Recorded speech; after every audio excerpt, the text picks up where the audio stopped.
African drums are talking.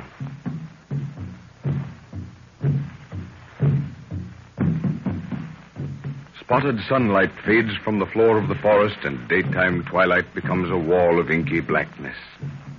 The harmless chatter of monkeys changes to the moan of the hyena, the soft calling of birds to the snarling cry of the hunting cat. The beauty of the forest is blotted out. Death stalks abroad, and the night becomes hideous with the screams of its unwilling victims. Beauty and death go hand in hand. This is Africa.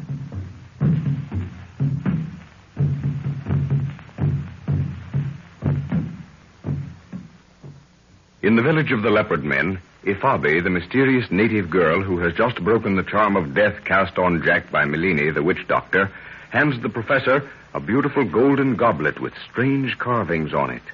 Professor Edwards identifies the cup as of very old Egyptian work with Roman lettering and of great value. The girl promises to tell him where there are many more, but first the party must rest for a while, as the place is many days' march from the village. We find the professor and Jack just awakening after a full 12 hours' sleep. Hello, Jack. You up and about already? What time is it? 4 o'clock, sir. Is it? By George. Well, I slipped the clock around. Soon be sunset. By the way, how do you feel now? Oh, fine. I've been waiting for the last 15 minutes to ask you what happened. Last thing I remember was Fabe telling me to sleep. I guess I did. Yes, you did. Soundly. She saved your life, my boy. Fabe? Oh, hello, Nguru. That smells good. Banana cakes, eh? Oh, good buona. Yes. Let me get my boots on and I'll be with you. Any water, Jack? Yes, in that wooden bowl over there. Little buona, all well one time, huh? Yes, thanks, Ngo. But I haven't the faintest idea of what happened. Witch doctor. Him make 'em devil fetish. Yes, I remember that much. The whole of my right side seemed to be paralyzed. I think I remember the pain moving into my left leg, too. Oh, hello, Lorna. Oh, Jack, it's so good to see you well again. Are you all right now, darling? No bad effects? Never felt better, dear. I'm just trying to find out what happened. Perhaps you can tell me. Don't you think we'd better forget about it, dear? The whole thing seems like a nightmare now. Let's just be thankful Ngoro brought Fabi along when he did. But how did Fabi come to... Oh, forget about it for now, Jack. We'll discuss it later. Yeah, that war's took the cobwebs out of my head. You know, there's something interesting I want to discuss with you. Oh, it's something thrilling, Jack, and matches perfectly with what Ngoro said was going to happen. You mean about the health? The buried money? Yes, but it isn't money that's buried. Here, take a look at this cup. Isn't it beautiful? Great Scott, sir. Where did you get that? Why, it's solid gold. Yeah? What do you make of the carvings? Well, it's certainly Egyptian work. But this... Latin? Had me guessing for a while, but I think I made some sense out of it. What does it say on it, Father? Well, as far as I can make out, the cup evidently belonged to a set of gold plate that was owned by a gentleman called Septimus. He was the governor of some unheard-of state. But where did it come from? How did you get it, sir? Fabi brought it. Good Lord, that woman again?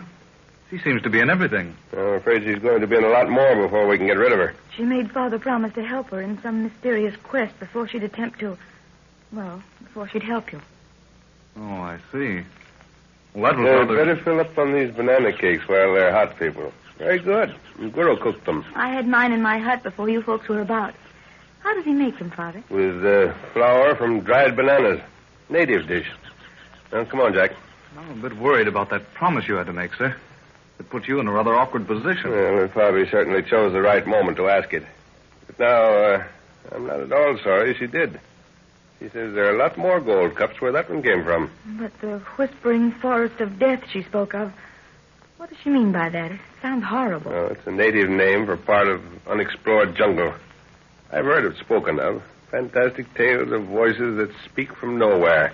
You know, the usual native chatter. Well, what about this forest? And that's where we have to go. Oh. Any white man been in there, sir? No, not that I know of. The natives won't go near the place. But beyond what I've told you, I'm as ignorant as you are on the subject. Don't even know where it's located? Well, somewhere on the border. And from what Ifabi says, it's out of the jurisdiction of the white man. Ooh, I don't like the name of that forest. Bwana, need snake woman. Tell 'em plenty, huh? Yes, Ngoro. I've never known her to be wrong. But there's one thing we must be very careful of. We must never actually trust Ifabi. Apparently, yes. But she's a combination of breeds that I'm afraid don't make for stability. There's a lot about her I don't like. Are you expecting trouble from her, sir? No, until and if we find this cache of gold. I'm positive the moment her eyes contact anything of real value, she can't help herself. It's natural. We can't blame her. It's in the blood. Bwana, moon witch, she come. Oh, here she comes now. Now, don't forget, implicit trust until... Oh, come in, Ifabi. You have rested well, white man. Yes, completely. And I'm anxious to hear more of this journey you wish us to undertake. We begin with the rising moon, for the keepers of the treasure have left their huts, and we must follow them. Oh, the young Bwana is well again. Yes. I'm told I have you to thank for being on my feet once more. It is of no matter, for Ifabi has need of the white man's help. Well, who are these keepers of the treasure? They are the ones whose place it is to visit the whispering forest of death and talk with the spirits of those who once were.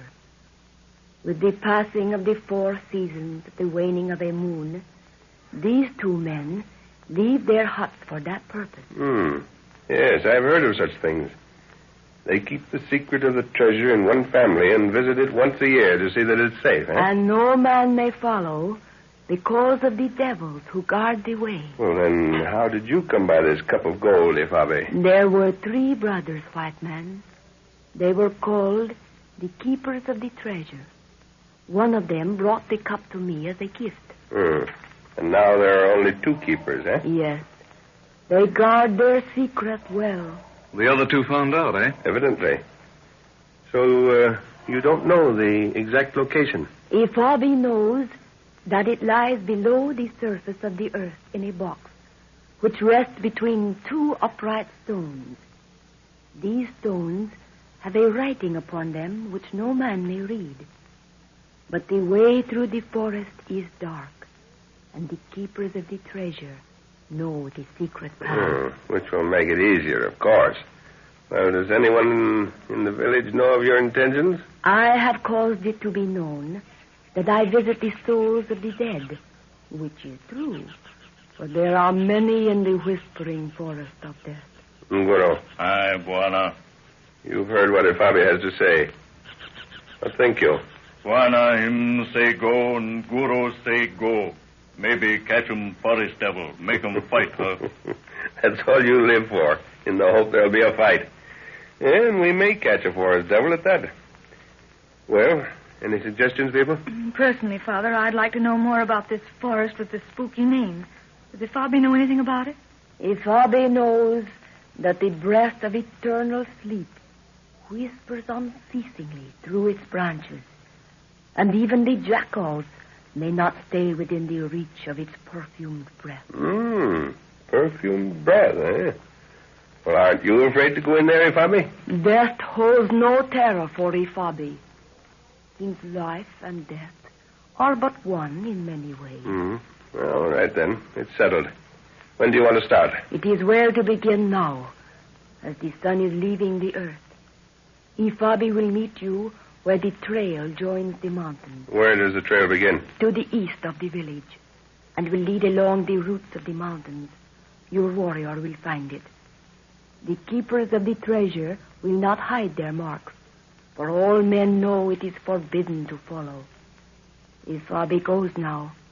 You will see her when the face of my father shines upon the earth. Well, that starts us on the move again. Feel up to it, Lorna? Yes, I think I'm just as anxious to get there as you are. Well, we haven't anything to pack. How about supplies, sir? Have to trust to luck and hope there's meat to be found along the road. What's that you have there, Nguru?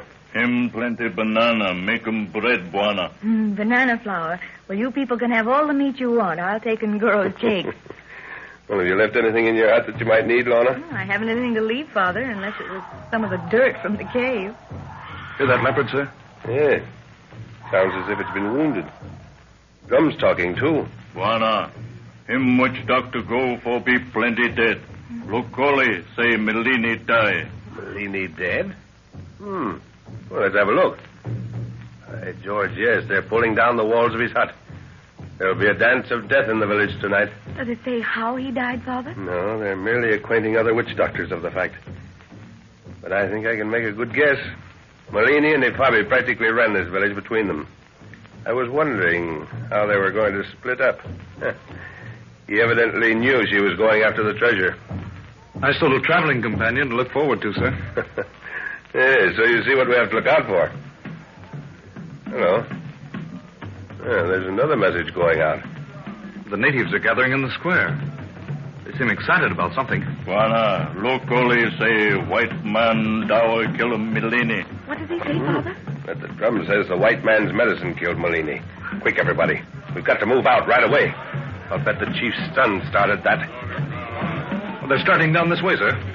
We can't leave now without being seen. Cut away through the back of the hut. We can get into the high grass before they get here. Use the big sword, Ngoro. Aye, Buana.